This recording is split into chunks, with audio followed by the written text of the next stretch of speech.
binaril po nilang si Brian, mga 6:20, basta po humigit kumulang ng alas 6, nabaril po yung kapatid ko.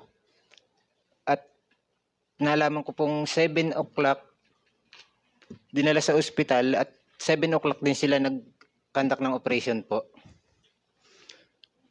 6:25 po, baril na po ang kapatid ko. Pero hindi po nila agad dinala sa ospital. Namatay po ang kapatid ko, naubusan po ng dugo. Saan po nila dinala? Napakasakit po, kitang-kita ko po nung binaril. Wala pong kalaban-laban, wala po ako nakitang na sinasabi nilang drug by bus operation po, wala po. Nang laban, wala pong baril. Nakasakay po ang kapatid ko sa motor. Pagbaba po ng sakay ng coaching green, dalawa, binaril po nung isa. Wala pong kalaban-laban. Doon ba sa nakita mo, ano ang bumaril? Lalaking pulis o babaeng pulis? Sa pagkakalap ko po, tomboy po siya. So babae. Babae po. Yan bang policewoman na yan ang sinasabi mo? Siya po, sigurado po ako. So nung nakaputok siya ng dalawa, saka mo siya pinutukan, tama? Yes, sir. Parang hindi ka panipaniwala yun eh. Sir, i-disable, sir. At saka, sir, yung napilitan na, sir, ako na paputukan, sir, si Laresma ng issued firearm ko dahil nasa panganib na, sir, yung buhay ko at saka yung buhay ng kasamahan ko, sir. Biktima ng bypass operation. Andito? Can you kindly sit here? No?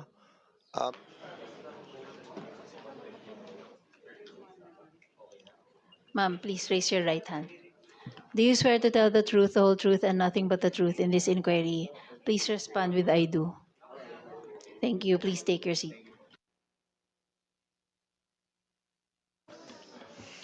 Sino ang municipal chief of police ng San Juan? Andiyan po ba yung chief of police? Oh, San Juan yung ano.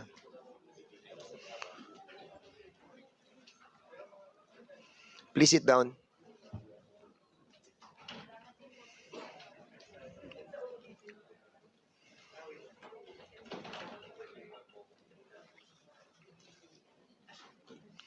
Okay, so siguro bigyan muna natin ng pagkakataon tong si Mr. Adrian Laresma and the media that reported this to Deputy Speaker JJ Suarez as well. And nakarating po sa opisina ko yung incidente that happened in Batangas and Quezon. Can you kindly, ma'am, state your name and your circumstance, and to tell this committee what you know about this issue that we are going to tackle today. Yes, good afternoon po sa inyong lahat. Ako po si Mitch Sedenio from Apat Dapat Productions.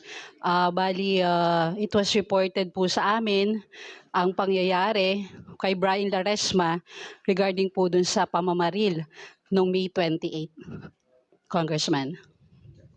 Kwento mo ng buo para at least medyo naunawa na namin. Although ako medyo naiintindihan ko na rin yung issue, but I wanted you to give all the narrative that happened. And at the same time, noong May 30, pumunta po kami sa police station ng San Juan Municipal Police Station para po makakuha sana ng spot report, ng journal, ng nasabing krimen. But then, wala daw po si COP Lintag that time. Nasa recognition day daw po nung anak. Tapos, umalis po kami that time bilang media po kasi kailangan po namin ng mga report. On the second day, bumalik po kami. Wala pa rin po si COP. Ang sinasabi po ay, yun pa rin po, na doon po sa graduation ng anak. So in other words, kasi hindi pa natin naintindihan masyado yung istorya nung nangyari, no? Mm-hmm. So I will be letting the regional director to tell us the whole story of what transpired doon sa I think sa San Juan, Batangas and sa Chaong, Quezon. Doon sa supposedly by bus operation that was contacted by the group, ano.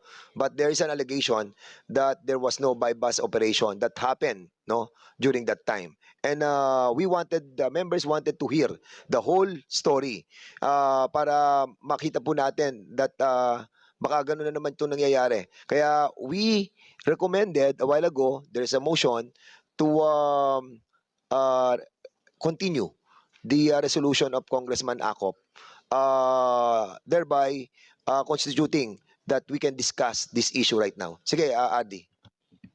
To the Honorable Chairman and members of this Honorable Committee, participants, magandang hapon po muli sa atin.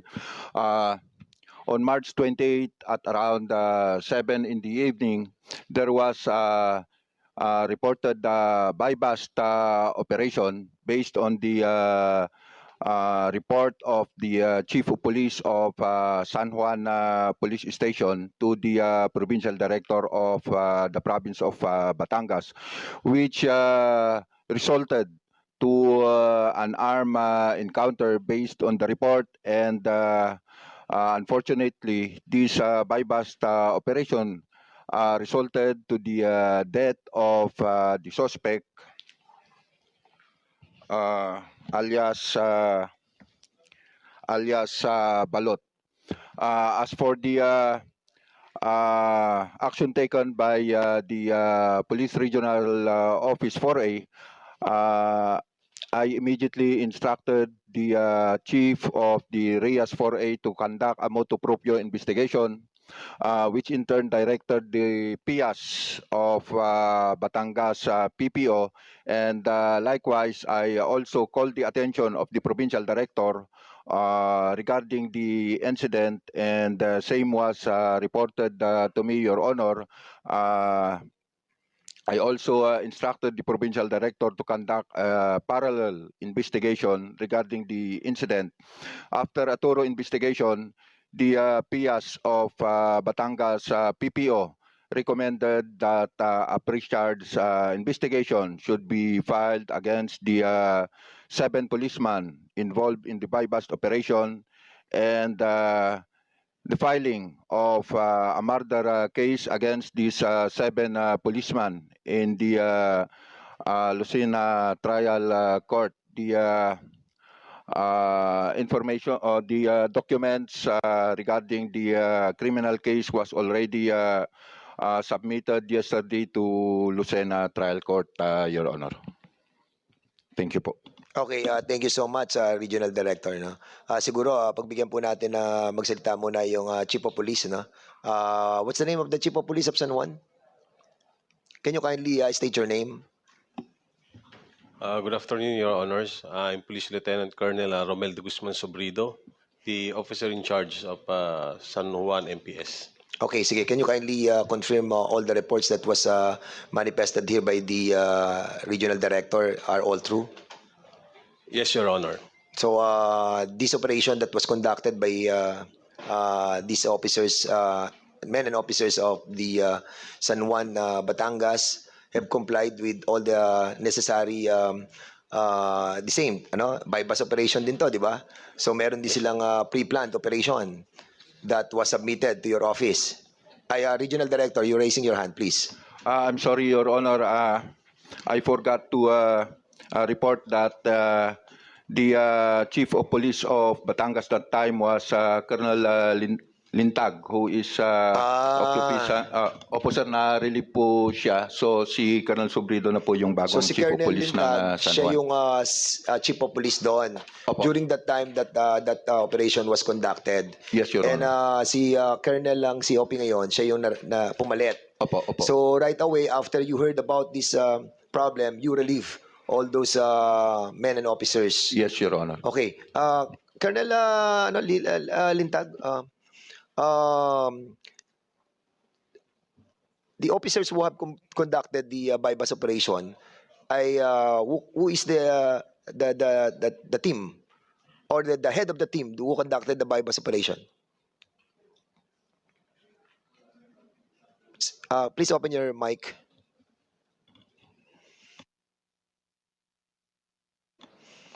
Pakipalitan mo na lang nung mic na sa kalapit. Ayan, yan, go ahead, yan na. Good afternoon, sir. The team leader, sir, is Police Master Sergeant Juan Macaraig, sir. Si Juan Macaraig. Yes, sir. Have they complied also with the requirements of the bypass operation, which is in accordance with your manual of operation to have submitted a pre-planned operation? Yes, Your Honor, except for the test by, Your Honor. The posure. Wala silang posure buyer during the time. Meron po during the operations, meron po silang poster buyer. Oh, then what happened? Hindi hindi nagkaroon ng test buy. Wala pong test buy, pero yung buy ba, sir, nangyari po. Nangyari yung buy bust. Apo. At nangyari to during the time ng anong oras yan nangyari? At around 7 p.m. in the evening, sir, of May 28, sir. 7 p.m. And 6 officers were involved, yung 6 na to. We have 7 personnel, sir, in the drug enforcement team, sir.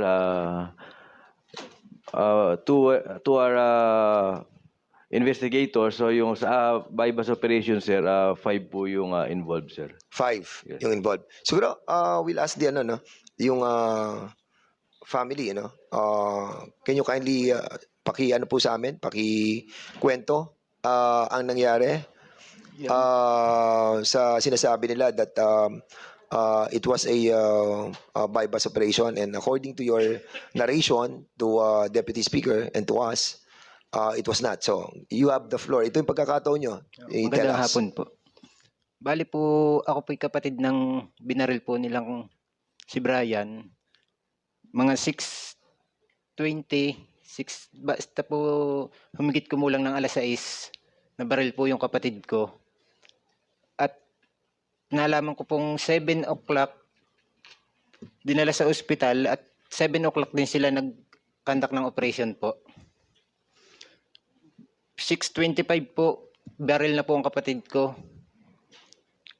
Pero hindi po nila agad dinala sa ospital. Namatay po ang kapatid ko, naubusan po ng dugo. Saan po nila dinala? Napakasakit po, kitang-kita ko po nung binaril. Wala pong kalaban-laban, wala po ako nakitang na sinasabi nilang drug bypass operation po, wala po. Nang laban, wala pong baril. Nakasakay po ang kapatid ko sa motor. Pagbaba po ng sakay ng coaching green, 2, binaril po nung isa. Wala pong kalaban-laban. Mr. Chair, if I may. Sige, Congressman Busita. Mr. Laresma, mga gaano kalayo ka doon sa pinangyarihan? More or less, ilang meters? Mga ito lang po, tsaka yung dulo po Okay. lang. Colonel Litag, Mr. Chair, nandiyan ba si Police Master Sergeant Macaraig? Dito po, Your Honor. Mr. Chair, pwede ba kay Mr. Police Master Sergeant Macaraig? Nandiyan ba? Yes, andyan. Sige, you can ask question, Congressman Busita. Ilan yung operatives do sa insidente na yon? Bali po ay 5, Your Honor. 5. Sa out of 5 members, operatives, may kasama ba kayong policewoman? Wala. Meron po, Your Honor. Okay. Thank you, Mr. Chair. Mr. Laresma, sinabi mo na binaril yung kapatid mo. Opo. At sinasabi mo sa committee na to na malapit ka lang. Tama? Opo, malapit po ako. Doon ba sa nakita mo, ano ang bumaril? Lalaking pulis o babaeng pulis? Sa pagkakalap ko po, tomboy po siya. So, babae. Babae po. Mr. Chair, nandiyan po ba si Police Staff Sergeant Michi Perez, yung nag-act as poster buyer? Your Honor, andito po. PSSG Michi Perez, Your Honor.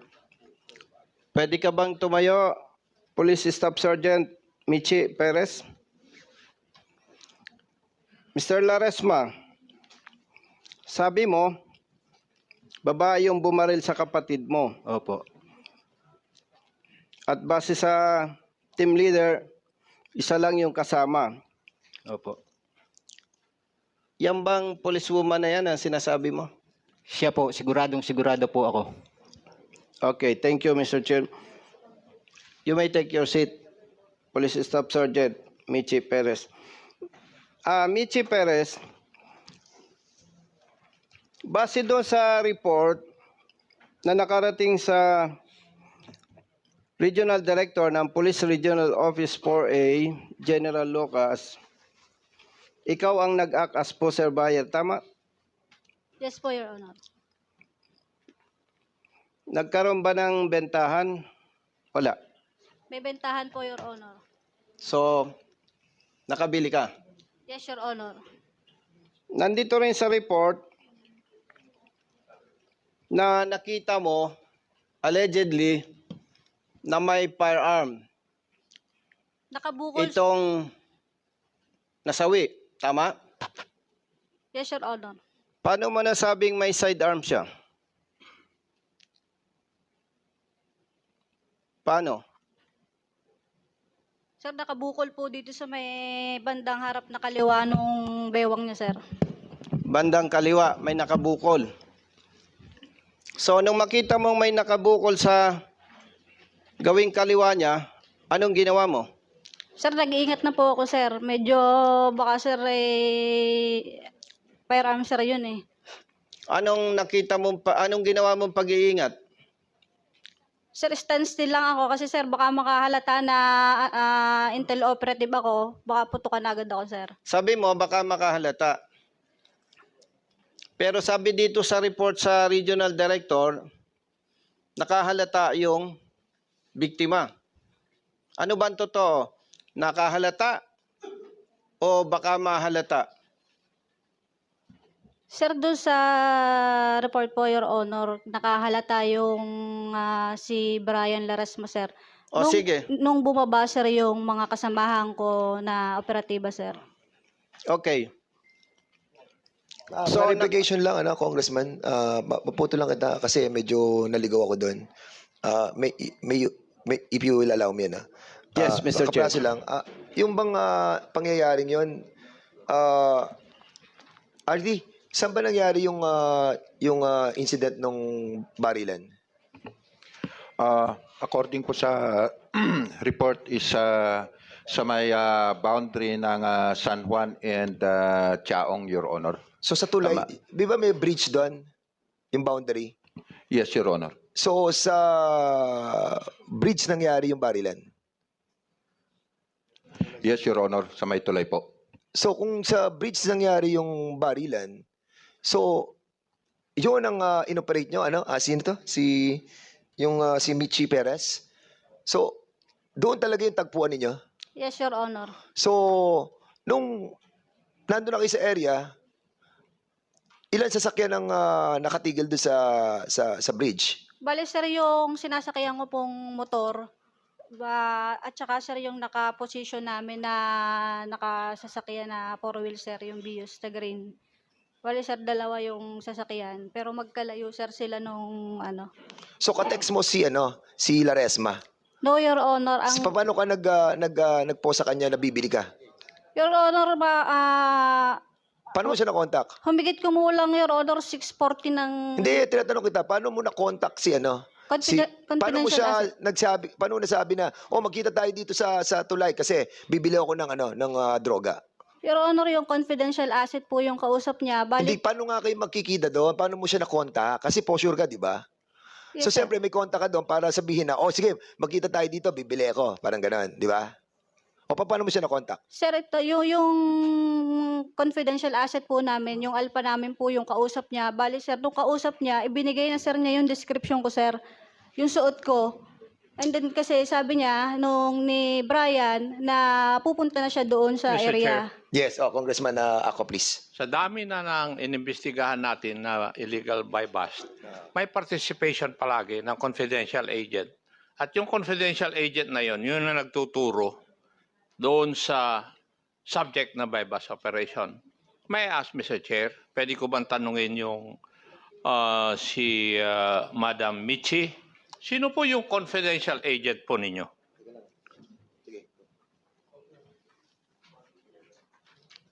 Sir, confidential po yun, sir. Paano ko po malalaman, Madam Michi, na nagsasabi ka ng totoo? Sir, dahil That's a yun, very good excuse yung sinasabi nyo. Now, matanong kita, alam mo ba kung yung confidential agent ninyo ay official confidential agent ng PNP? Huwag mo akong papasukin doon at baka ikaw ang maiipit. sorry, Your Honor. Yung confidential agent mo niya, official na confidential agent ng PNP? O agent nyo lang? Sir, ano po siya, BIN, sir? Sagutin mo ako. Hindi mo sinasagot yung tanong ko. Official po, sir. Ano? Official po, sir.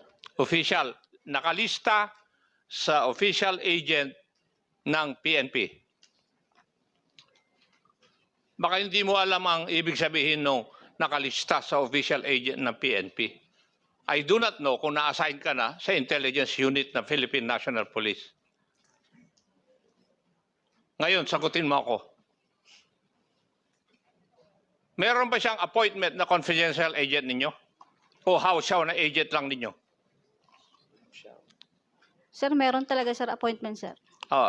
Mr. Chair, may I request whoever is in possession of that authority that he or she is a confidential agent be submitted to this committee? Yes, we'll be Because asking if for that. she is found lying, eh, kagaya ni Honorable Paduano, papaka-cite in contempt ko rin siya. Yes. Thank you, Mr. Chair. Yeah, Michi, with the indulgence of Congressman Bosita, I'm sorry, very crucial lang itong i-discuss natin. Michi Perez, may we remind you, again, lagi namin sinasabi to, binibigyan namin ng pagkakataon. Huwag ka magsisinungaling dito talaga. So, ang sinasabi mo, may nag-text sa kanya kaya pumunta si Brian Laresma doon sa tulay para magpalitan, di ba? Ng pagbili ng drug at yung pera, di ba? Bibigyan ka namin ng pagkakataon na yung confidential agent mo, ano sinasabi mo, confidential informant mo, na umattend sa susunod na hearing namin. Okay? And inform us of those communication or texts that transpired between Brian and that informant, no? Because right now, no, I heard, and this brother of the victim will be submitting to us right now. Sasabit sa amin yung kanilang texts na doon sila magkikita ng kapatid niya at doon niya ibibigay yung pera ng pambili noong tinatawag na solar fund. Do you have the copy of that text Meron. between you and your brother? Meron po. Yes. So, Michi, if I see this communication between him and his brother, na doon sila magkikita sa tulay na yon, at hindi mo maipadadala sa amin yung informant mo na nagsasabi na si Brian at yung iyong informant ay magkikita doon sa tulay na yon, then we will be citing you in contempt. Now, we will give you a chance, Michi. Ibigay mo sa amin right now kung sino yung informant mo, and then we will be asking him or her to be in here. And you, Mr. Laresma, kindly submit to us yung dokumento na nagte-text ikaw at ang brother mo. Congressman Busita, now you have the floor. Thank you, Mr. Chair. Sergeant Perez, Mr. Chair, noong makita mo na sabi mo may nakabukol sa kaliwang baywang, ano yung ginawa mo?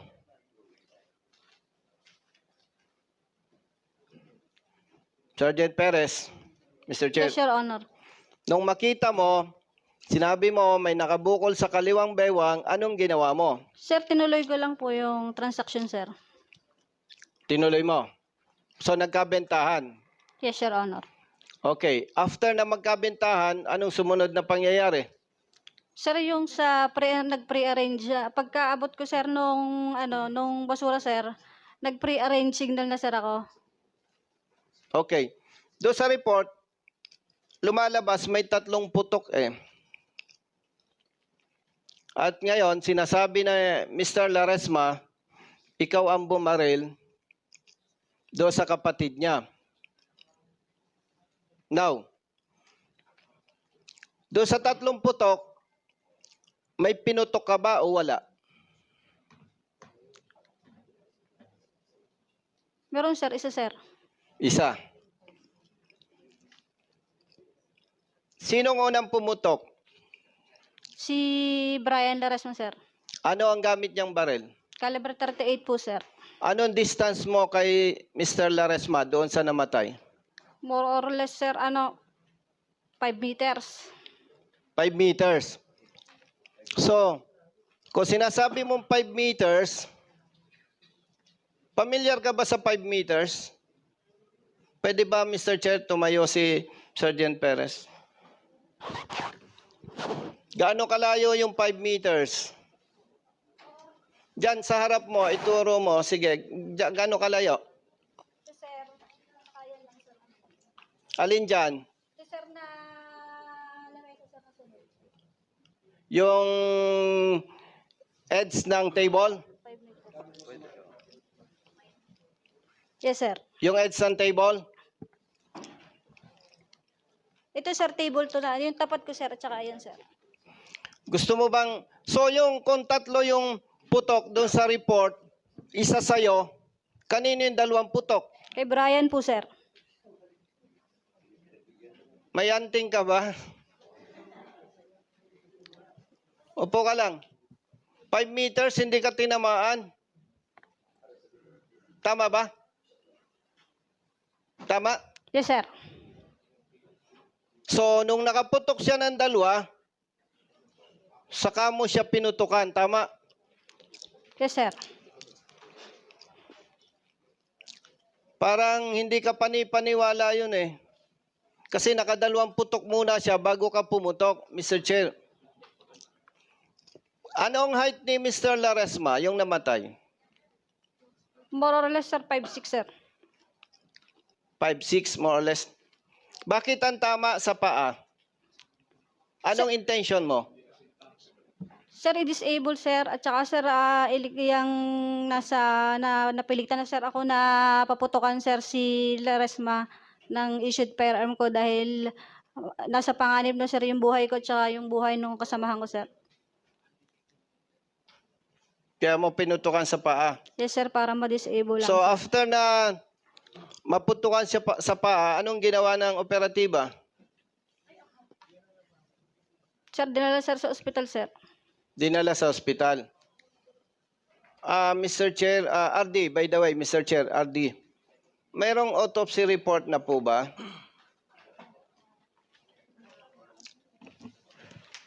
Positive po, Your Honor. Ano daw po ang cause of death ng ano?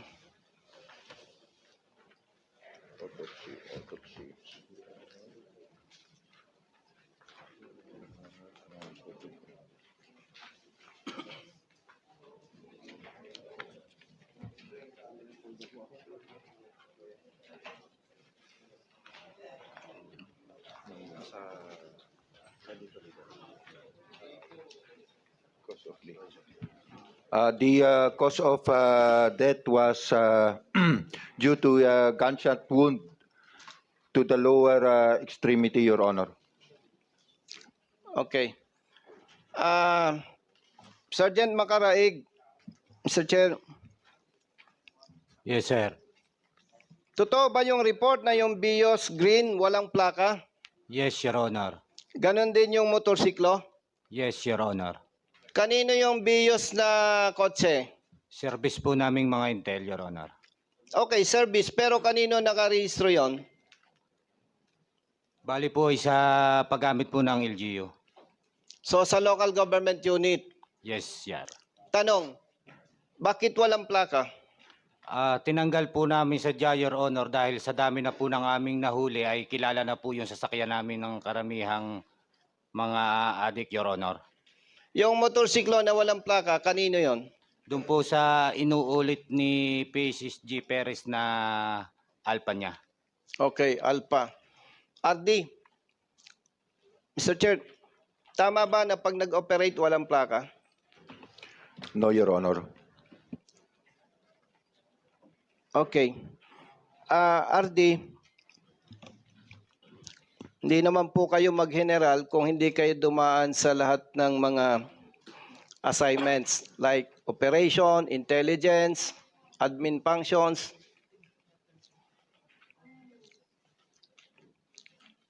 Sa inyo po bang investigation, RD, is it armed encounter or not? Based on the result of the investigation, dito sa report po nila, it's an armed encounter, but the investigation shows otherwise, Your Honor. That's why nga po nakapag-file tayo ng murder case sa Lucena, and nagkaroon po tayo ng pre-charge investigation sa admin naman, Your Honor.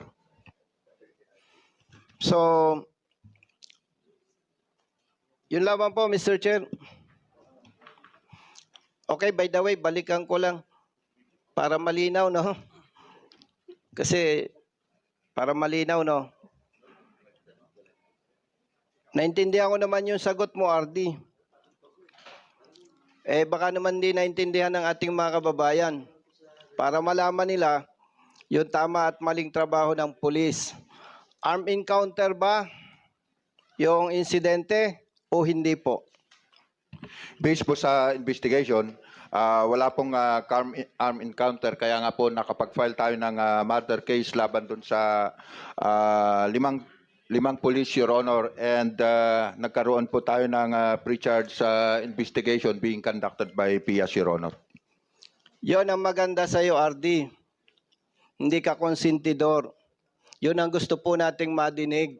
Madinig na ating mga kababayan na hindi ka bias. So may kaso na, murder case, itong mga operatiba. Tama po ba, RD? It was submitted, Your Honor, sa Piskalya yesterday, Your Honor.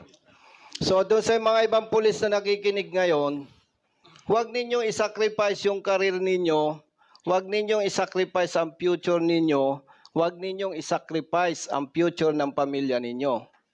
Gawin nyo yung tama. Yung nakasanayan yung mali, talikuran na ninyo. Kasi po dito sa Kongreso, particular dito sa Committee on Public Order and Safety, hindi kayo lulusot. Marami nang na-dismiss. Marami nang nakulong. Pag hindi kayo nagbago, sunod-sunod kayo. Si General ako, pareho kaming retired police. Mahal natin yung PNP. Pero kailangan natin, mas mahalin natin yung ating mga kababayan. Public service. Yun lamang, Mr. Chair. Maraming salamat po. Thank you so much, Congressman Busita. Before I recognize Congressman Acop, and that's the very reason why we continue resolution number 776. Dahil itong resolution 776, ano lang to Region 4A lang to And prior to this, we have already a motion that was moved by Congressman Erwin Tulfo to extend, di ba, yung sa ibang region. Kasi mukhang napapansin namin na ginagamit talaga ang bypass operation to conduct criminal activities. And this committee will never allow such thing to happen. Kaya ito nga, babala to sa ating mga kapulisan, no? Ito naman kakaunti lang naman itong mga bad eggs. As always, sinasabi namin, hindi naman to lahat